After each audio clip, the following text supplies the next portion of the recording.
Hello everyone, today is Friday, October 22nd, 2021. My name is Evan. Welcome back to our weekly stock market analysis video. Here's how these videos work. We break up our analysis into two parts. In part one, we look at everything that went on this week in markets. We go beyond price and we look at things like correlations and sector performance and credit markets, volatility, all the good stuff, and try and pick apart everything that stands out, looks different, looks noteworthy. And then in part two, we jump into those charts, we look at some longer term trends, try and make sense of price action and how to best position ourselves looking ahead. So hopefully that sounds good to you. Hopefully you're in the right place. Let's kick off with some of the headlines from this week. Now, the big story, of course, S&P 500, new all-time highs. Here we go again.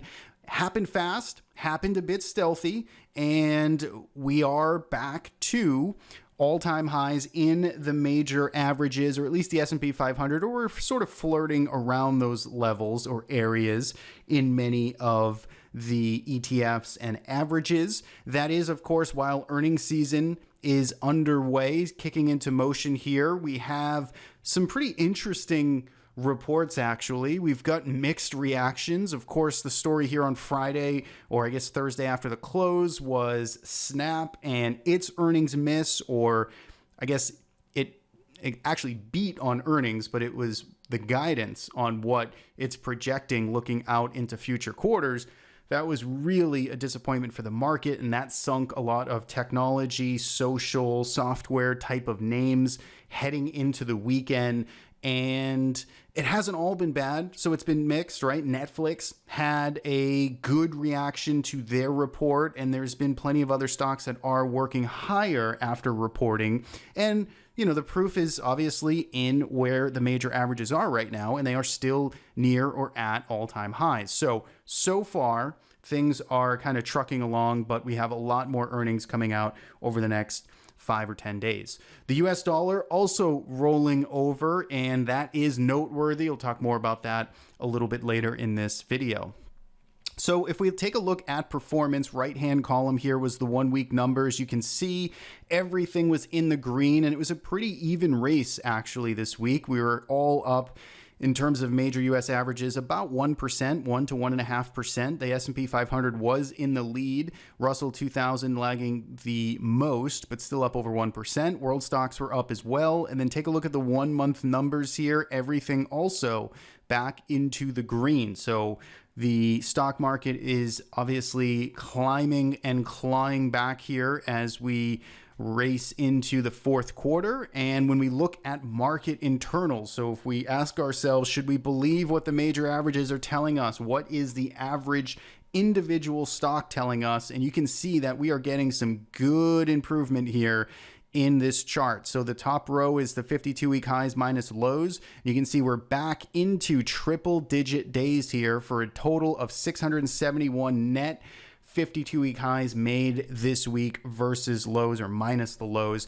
That is a good, healthy number, and that is something that we wanted to see. If we wanted to believe in this rally, we wanted to see those numbers get stronger, and they have gotten stronger, so that is good. If we look at the AD line on the bottom here, it's a little bit weaker, so 1400 still positive, but not a mind-blowing, positive march there, but we'll take it. Both still on the glass half full sort of mindset. And if we look at the number of stocks, percentage of stocks over 20 SMA in the S&P 500, we're up at 82%. That's pretty hot. That's pretty, that's pretty high. So you can definitely see that maybe in the short term we're a little extended here, but that generally is a, encouraging thing on a broader sort of time frame. Now, if we take a look here at the 52-week highs minus lows, they say a picture is worth 1,000 words. This is it. I mean, this tells you the strength here. There's no disputing the number of stocks or the advancement that we've seen just taken off here to the upside over the past week or two. Now, this doesn't mean we can't see a few percent pullback. This doesn't mean we can't see a 5% pullback in the market, a reset, some type of rug pull here. But, this is evidence to the bull side. This tells you that there is underlying strength underneath this move. It's not just a few stocks. So this is encouraging. I love to see this. This is supportive of sort of the bigger, broader move at hand. And of course, we're going to take this day by day. So if it starts to turn, maybe this is the top, right? Always could be. This could be the top here, and we could start flatlining and starting to come down next week. It's definitely possible, but that's why we do these videos every week, and why I watch this every single day is because, that's kind of the best way to stay on top of what's currently happening right now. So I like this chart. Good strength there out of the stocks hitting 52-week highs. If we take a look at the sector performance this week, also everything in the green. That's hard to get. We haven't seen that in quite some time. There's always been at least a few stubborn sectors that are negative, but we saw everything in the green. We saw real estate leading again, or doing pretty well again, in the top spot. So real estate in the top, healthcare number 2. We haven't seen that in some time, and financials number 3. If we look at the bottom here, we got communication services, consumer staples, and materials all underperforming on a relative basis, but still positive. If we take a look at correlations, this is also a fun one here. There is something that stands out pretty sharply. I'll give you a moment to see if you can spot it on your own. It is UUP. So you can see here that, maybe did I cut off? Sorry, I cut off the top row here on bringing this in, but UUP. So this here is the dollar, and you can see the strong negative inverse correlation to basically everything. So as this dollar has rolled over the past 2 weeks, you can see its influence. You can see the correlation, the inverse correlation to basically everything else. If you put these two charts side by side, chart DXY or UUP, and you'll look at just the S&P 500 is the exact opposite. As the dollar rolled over, S&P has climbed to new highs, and you can basically look at all of the other major markets. You can look at commodities as well, which had a good week this week. Also take a look at the very strong correlation on USO here as well to equity markets. So those are very impressive, strong, tight correlations right now. And the way I interpret this is, hey, just keep an eye on what the dollar's doing, and that's probably going to tell you what the stock market's going to be doing. So keep an eye on that next week. Remember, these are just 10-day correlations, so they are inherently noisy, but this is what we like to track on a week-to-week basis. If we take a look at the VIX here, we see more improvement, a little bit of steepness coming in on the front month to the 3-month VIX term structure, but VIX back down at 15.25. Again, that's kind of a sweet spot for the market. You got the S&P at highs, you got the VIX at 15. You could call it complacency, sure. Could we get, again, a couple of day rug pull? Absolutely. But generally speaking here, this has been just an overall improvement in the general market environment. If we take a look at interest rates and credit, so you saw yields up across the board this week. That, again, the short end moving a little more aggressively, a little more stubbornly than the long end. So you got the 5-year up almost 8%, 30-year was up 2%. So again, a little bit of pressure there for bond markets. You can see investment grade bonds, high yield bonds, both down this week as well. Continue to keep an eye on that. Again, this was kind of throwing up some warning flags here 3 weeks ago, 2.5 weeks ago. And, we'll continue to monitor them, but you don't want to see too much extreme weakness or underperformance there. If we take a look at dollar and commodities, you can see that dollar index was down. Gold had a good week. Silver had a great week. Bitcoin was pretty much flat. A lot of turbulence here. By the end of it, it was up nice and sharp. Leading into maybe Wednesday, Thursday, then it started to top out as it briefly made all-time highs. Agriculture was down, crude oil still working, natural gas down a little bit, but well off of the lows. So if we take a look at the report card this week, check marks almost across the board. That credit market performance giving us an X there. Couldn't quite pull it together, but we got a solid A- in terms of performance this week. Lots of things working right. We do have some short-term maybe extension or some overbought signals firing here and there, but generally speaking, it was a good week for the market. If we take a look at our trading systems here, so this is our allocations to the market here. So top trading system is called Merlin. It invests over about a 4 to 6 week time horizon. You can see it's basically, kind of fully invested here. It very likely will be putting that cash to work on Monday. I believe there's some new signals coming up for next week. So you can see that's been enjoying this week and this recent move, as it's been very much invested here in the market. And our short-term system is net short right now. So in fact, it is position short. I think it's covering at least one or two of these positions on Monday, so maybe it'll start to balance out a little bit. It basically has been short for, the majority of this week, frankly, and surprisingly, it's been picking its spots pretty well because it didn't really have a bad week, even though the indices were up. But it is clearly seeing some of that short-term extension and trying to position for, a multi-day swing to the downside is essentially what it looks for. So those are our two trading systems. There's a lot more information on our website about them. You can get free trials, you can get signals, trade reports, all the fun stuff, so you can trade and follow along on these strategies yourself. So check it out at thetraderist.com or that link appearing in the top right of your screen. And with that, we'll be back here in just a moment with part two. All right, we are back. We've got TC2000 open. We're looking at our equity market grid, and we've got our custom smart trend filter applied to these charts. So this is an indicator that measures price and volume over time and helps us to determine trend and trend strength, path of least resistance.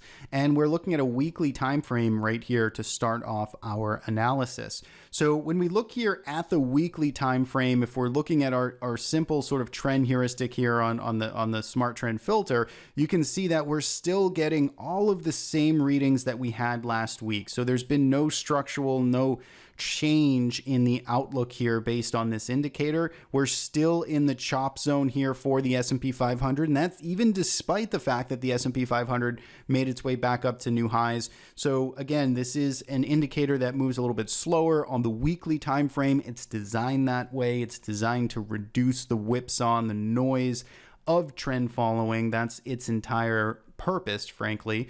And you can see that it's, price is well above our trend indicator at this point. So I would expect this to turn up next week, so long as the bulls can kind of keep things together. But S&P 500 still neutral. Nasdaq, same thing, still a bit neutral here. Russell 2000, not surprising. We're still neutral here. It's been neutral for a very long time. And then ACWX also neutral. Let's move down to the daily chart, and you can see basically unanimous green across the board. And what this is basically saying is time frame matters. And when we look here at the time frames of the trends, price and volume across time with this indicator, you can see that everything is flipped up to bullish. So when we look at this daily chart, you can see we turned up essentially last Friday. So on last Friday's video, we got our first buy signal here in the S&P 500 on the daily chart. So that's kind of your early entry, right? So while this is transitioning, a very simple model that can keep you out of trouble is when this is in transition, you're going to drill down to the lower time frame, in this case the daily chart, and you're going to take your cues off of this. And so basically with Friday's transition up to bullish, that was your early buy signal, and that treated you pretty well this week as the S&P 500 continued higher, printing green dots. Same thing with Nasdaq, bullish here. Russell 2000, bullish as well. So since last Friday, all these markets mostly went bullish. Same thing with ACWX. So you've got these bullish trends on the daily chart, and then you're kind of waiting and seeing on this weekly just to make sure we can get some confirmation to the upside. So that's basically the outlooks here on both time frames. Now let's take a look a little bit closer at some of the price action here on the just looking at candlestick analysis. So when we look here at this view, this has been our little roadmap here. It's a bit busy. There's some lines and consolidations drawn across, but this really does hit sort of the relevant points. The last relevant level that we were really watching to see and measure strength against was this level right in here. So this was around 44.85 or so. And that was a level we talked about last Friday in the Friday video. We wanted to see how the market was going to react up here. And of course, we now see in hindsight, the market reacted pretty well. On Monday, we gapped down, we probed lower, but then look at the close on Monday here, right into this level. That was encouraging. And then this here obviously was then the follow through day, the significant day where you saw buyers committing to this market, gapping up and essentially running with it all throughout the session. That cleared over this level, and it was, an easy shot to retest those all-time highs made back here in September. So here we go. Here we are, S&P 500 back at all-time highs.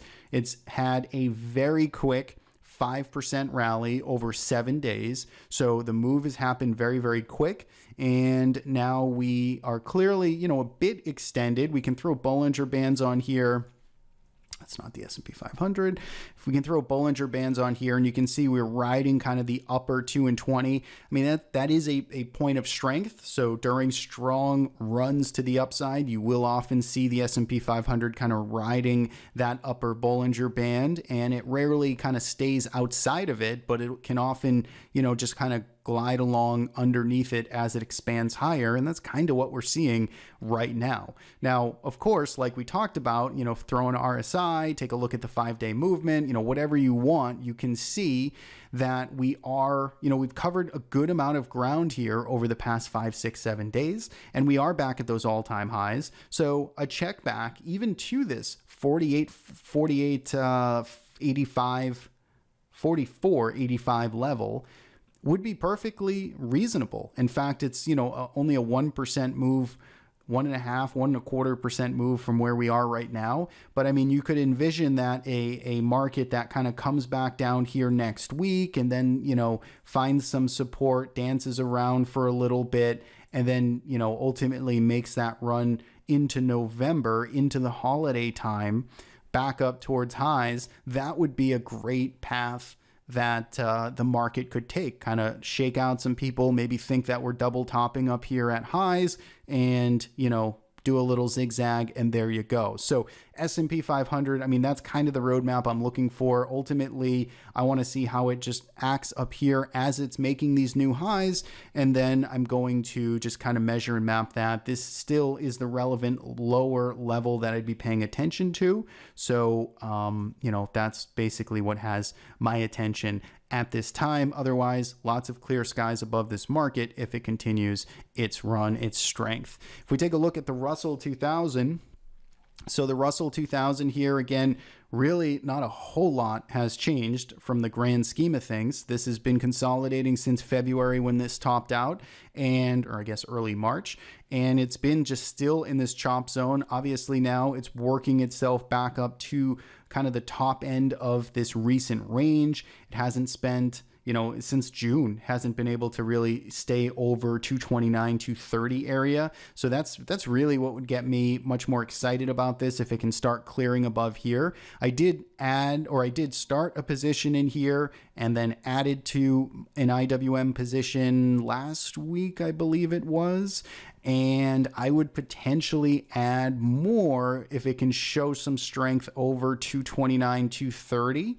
And then ultimately, the actual breakout over 234 is what I'd be waiting for. So I have a position kind of managing it and looking to add more to it, but waiting for more proof right now, and sort of taking some early entries here in this average. So that's what I'm looking for, and we'll see if we can get it. And then if we look at the Qs here, so the Qs did not make new highs like the S&P 500. It is off of its highs still. It's below the September levels here. It's kind of dancing around and struggling a bit. So it's kind of caught in this zone right in here. Essentially, you can see that we've got this chop, this consolidation right into here. So we've got kind of this trapment here, and we're kind of waiting to see how this shakes out. Obviously, it was the underperformer now on Friday. It had a good Thursday going into earnings,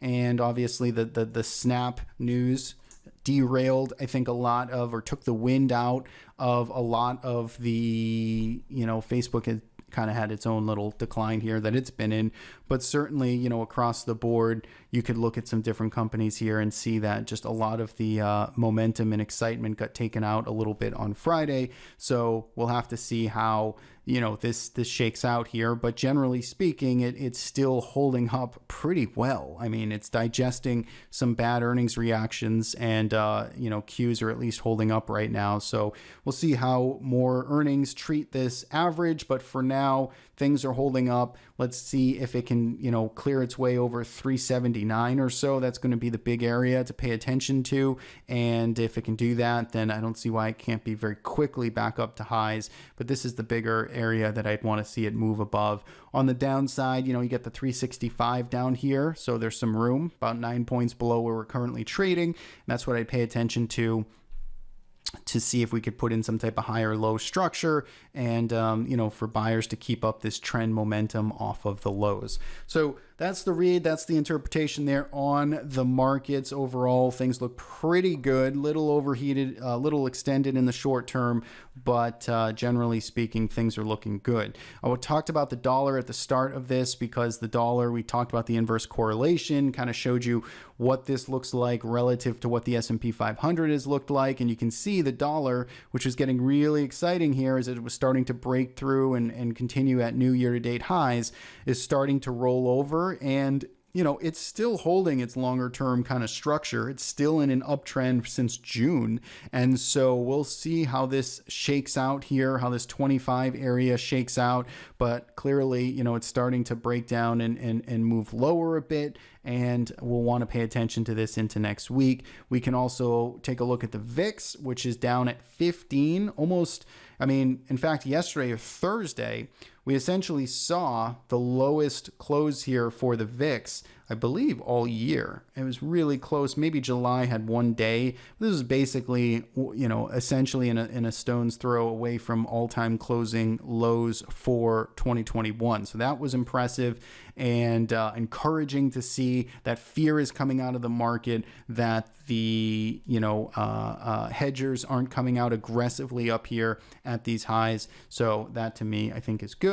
We can take a look at TLT real quick and IEF. You can see these are still kind of stumbling around. So these are the bond funds that are widely tracked. So you can see the Barclays 20 here is still just kind of range bound, kind of waiting to see what happens. IEF, even in sort of a tougher shape. Remember, we talked about the shorter end of the curve is seeing yields continue to rise, and this hasn't, it's still in a downtrend basically, and it's trying to stabilize. You can see a couple of high volume days come in here, but bond market still trying to get its act together. Rates still are, grinding higher. And we can also see gold had a pretty good week as well, up 1.48%. Silver trying to come back here, 4.5%. Longer term, they're both still in kind of tough spots. They don't look particularly exciting, but they are trying to hold up. They are trying to turn up a little bit here. So we can give them a little bit of credit as buyers step in. So that is, I think, everything I wanted to cover on the majors. Let's take a look at our sector and industry scans. So these are kind of custom scans that are looking at just strong performance, volume, price action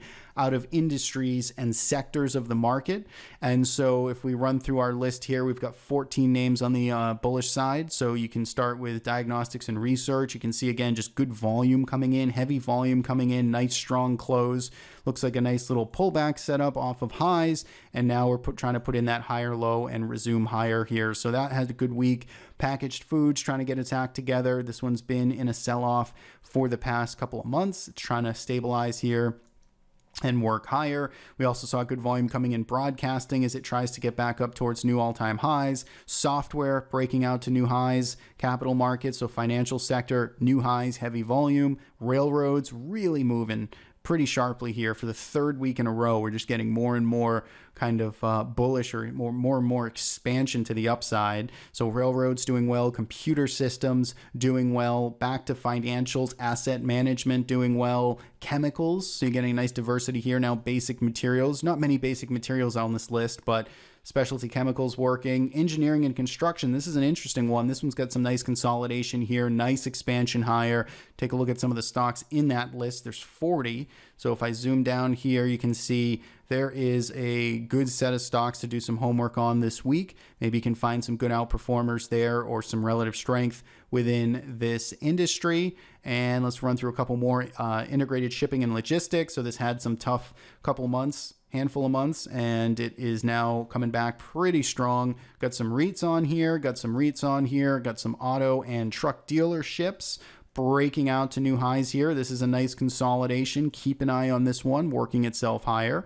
And on the downside, we only had one sector that showed up on this scan, and this is the internet and content and information. So you can see the big heavy volume coming in here, closing at the lows, kind of rejected off highs. Structurally, it's still kind of holding up, but you can clearly see the heavy volume outside reversal going on this week. So that's it. That is what I have for this week's market analysis. Lots of generally encouraging action as we make our way into a pretty bullish, seasonally bullish time in the market. So keep that in mind as well. But obviously, going into month's end, we've got a lot of interesting dynamics that could be at play, so we'll keep our eyes peeled. Let me know what you're looking at this weekend, anything that has your attention or you're spending some time and homework on. Please leave a comment below. And as always, I want to thank you for tuning in and listening and watching, spending 30 minutes with me on the weekends. I appreciate it. You can subscribe to our YouTube channel if you like these videos, and you can always catch them at thetraderisk.com. So have yourself a good weekend, and we'll see you back here next week.